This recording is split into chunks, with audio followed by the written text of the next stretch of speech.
গীতিকা সুরকার ও গায়ক নচিকেতা চক্রবর্তী এবং বিভিন্ন ক্ষেত্রের কৃতি ব্যক্তিদের উপস্থিতিতে শুরু হয়ে গেল একাডেমি অফ ফাইন আর্টসের সাউথ গ্যালারিতে আলোকচিত্রী অনুপম হালদারের গুহা ভাস্কর্যর আলোকচিত্র কেভ আর্ট সম্পর্কিত এক আলোকচিত্র প্রদর্শনী।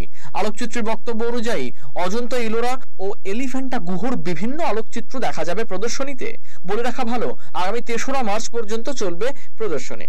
প্রতিদিন বিকেল ৪টে থেকে রাত ৮টা পর্যন্ত দর্শনার্থীরা এই প্রদর্শনী ঘুরে দেখতে পারবেন। আলোকচিত্র প্রদর্শনীর উদ্বোধনী অনুষ্ঠানে উপস্থিত ছিলেন পশ্চিমবঙ্গ সরকারের অর্থ বিভাগের অন্যতম যুগ্ম আয়োগ পাঞ্চালী মুন্সি, টলিউড ফিল্ম ইন্ডাস্ট্রি ২ অভিনেত্রী মৌবনী সরকার ও সোনালী চৌধুরী, চলচ্চিত্র প্রযোজক কুণাল শাহ, গীতিকার অভিজিৎ পাল, কলকাতা জার্নালিস্ট ক্লাবের সম্পাদক ইমন কল্যাণ সেন, সাংবাদিক ঋত্বিক মুখার্জি সহ একাধিক বিশিষ্ট ব্যক্তিবর্গ। ছবি সংখ্যা তো বাড়ানো যায়, ১০০-১৫০ ছবির এক্সিবিশন আমি করেছি, আপনারাই কভার করেছেন। আমি এবার ছবিটাকে একটা বড় আকারে নিয়ে আসলাম। ক্যানভাস প্রিন্টের জায়গা থেকে ফটোগ্রাফিক এক্সিবিশনকে সরিয়ে ৩ ফুট বাই ৪ ফুট মাপের ফটো পেপারে আমি ফটোগ্রাফিতে এক্সিবিশনটা এবার করেছি, যেটা আমার মতে একাডেমি অন্ততপক্ষে হিস্ট্রি রেকর্ড দেখলে সেখানে হয়নি। সেটা ১২ ইঞ্চি বাই ১৮ ইঞ্চি ম্যাক্সিমাম, বা তার থেকে আর একটু বড় ২২ এরকম মাপে হয়েছে। এই বৃহৎ আকারে ছবি প্রিন্ট করে সেগুলো নিয়ে আসার ৩টি মূলত কারণ। ১ নম্বর, প্রথাগত জায়গা থেকে ক্যানভাস প্রিন্টকে ক্যানভাস প্রিন্টেই অনেক বড় মাপের প্রিন্ট দেওয়া যায়, ওগুলো তো যায় না। এই নোশনটাকে ভেঙে ফেললাম। ২ নম্বর, আমি অন্যান্য ছবির ক্ষেত্রে, অন্যান্য ছবির এক্সিবিশনের ক্ষেত্রে বা আমার নিজের ক্ষেত্রে বা অন্যান্য জায়গায় কম্পিটিশনের ক্ষেত্রে দেখা যায় একটা ভ্যারাইটি জায়গা থাকে, বৈচিত্র্যতার একটা জায়গা থেকে, যে বৈচিত্র্যতার থেকে একজন দর্শক, একজন শিল্প অনুরাগী মানুষ সে বিভিন্নভাবে তার মনের ভেতরে ভালো লাগার মুহূর্তের প্রতিফলন তার সামনের ফ্রেমে দেখতে পায়। তার মাথাটা ফাঁকা হয়, সে নতুন কিছু ভাবতে শেখে, সে ভেতরে এনার্জাইজড হয়। সেই মূল জায়গা থেকে সরে এসে আমি একটা জায়গায়, মনোগ্রাফিক একটা জায়গায় আমি এনেছি। খুব সাহস করেই আসতে হয়েছে, দূর বুকে আসতে হয়েছে, কিন্তু আজকে মনে হচ্ছে আমি সেটা সফল। কারণ চিন্তার সেই জায়গায় আমি কুঠারাঘাত করতে চেয়েছি। কিসের কুঠারাঘাত?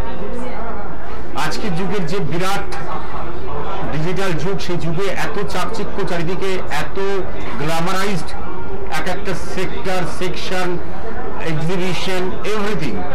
সেখানে মনের ভেতরে যখন সেই শো শেষ করার পরে একটা মানুষ যখন বাড়ি যায়, আনন্দটা তো থাকেই, তার সঙ্গে তার ভেতরে সেই বীজটা কি বপন কতটা করা যায়, যে বীজ তাকে নতুন করে ভাবতে শেখাবে। আমি একটা সাবজেক্টে ফোকাস করে এবারের এক্সিবিশনটা করেছি, যাতে ভারতবর্ষের ঐতিহ্যময় পুরনো আর্ট ভাস্কর্য, যে বিরাট একটা জায়গা ছিল, যে ডিটেলিং ছিল, যে বিরাট মাদকতা ছিল, যে বিরাট একটা গভীরতা ছিল, সেই গভীরতাকে আমাদের চিত্রশিল্পীরা হয়তো বা জানেন, হয়তো বা দেখেন, আমাদের দর্শকরা হয়তো বা জানেন, হয়তো বা দেখেন, আমাদের ভালো চিন্তার মানুষরা হয়তো বা দেখেন, হয়তো বা ভাবেন, কিন্তু চোখের সামনে যখন তারা দেখবেন একটা জায়গার উপর কাজ হয়েছে এবং সেই কাজগুলো খুব ডিটেল ভাবে আমি চেষ্টা করেছি তুলে ধরার। ভালো লেগেছে। অনেকে বললো আরো সমালোচনা আসা দরকার, এবং তারা এরকম দেখেননি সেটা যখন আমাকে বলছেন, তাদের এটার থেকে তারা অন্য কিছু আরো ভাবনা পেলেন সেটা বলছেন, তখন মনে হয়েছে আমি সেই জায়গায় কুঠারাঘাত করতে পেরেছি।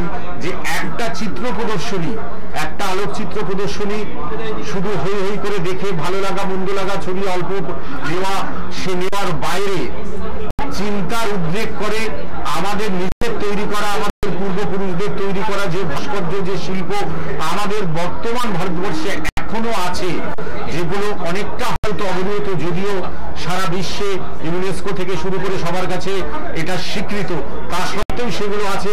সেগুলোকে দেখে সেগুলোর থেকে অনুপ্রাণিত হয়ে আমরা যদি আজকে আরো নতুনভাবে কাজ শিখতে পারি, হিস্ট্রি রিপিটস যেমন ইটসেলফ এটাকে বলে, যেমন সেই শিল্পের ধারাটা যদি আমরা আনতে পারি বা আনাতে পারি, আমি তাদেরকে সেই জায়গায় নিয়ে যাওয়ার এক সৈনিক হিসেবে বলছি।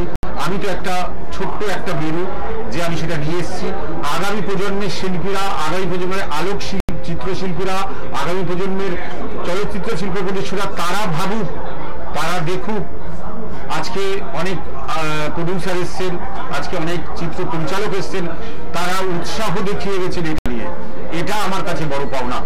আসলে এতদিন অনুপমের যে কাজ, দীর্ঘ 12 বছর ধরে ওর সঙ্গে থেকে দেখছি বিভিন্ন কাজ, সেগুলো মূলত ছিল নেচার, মানুষের জীবন যাপন, এছাড়া এরকম অনেক ব্যক্তিগত চিত্র এর উপরে ছিল।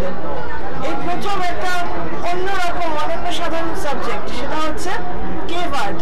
আমাদের ভারতবর্ষের সুপ্রাচীন গুহা স্থাপত্য এবং গুহা চিত্রের যে ঐতিহ্য আছে, সেগুলো এই প্রথম ওয়েস্ট বেঙ্গলে তো এই প্রথম আলোকচিত্রের মাধ্যমে দেখানো হচ্ছে।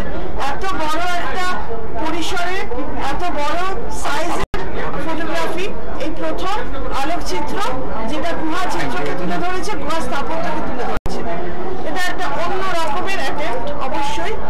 আর প্রথম কথা হচ্ছে ভারতবর্ষের অজন্তা, ইলোরা এবং এলিফ্যান্ট বিভিন্ন গুহা, যেগুলো অলরেডি ইউনেস্কো হেরিটেজ সাইট হিসেবে অ্যানাউন্স ডিক্লেয়ার করেছে, সেগুলো এখনো পর্যন্ত আমরা ভারতীয়রাই সেভাবে এক্সপ্লোর করতে পারিনি। হয়তো কিছু কিছু বিদেশিরা এসছেন, দেখেছেন, নিয়ে গেছেন। এই প্রথম, তার উপরে কাজ খুব কম আলো গুহাগুলোর ভেতরে, বেশিরভাগ গুহা ধ্বংসীভূত হয়ে গেছে।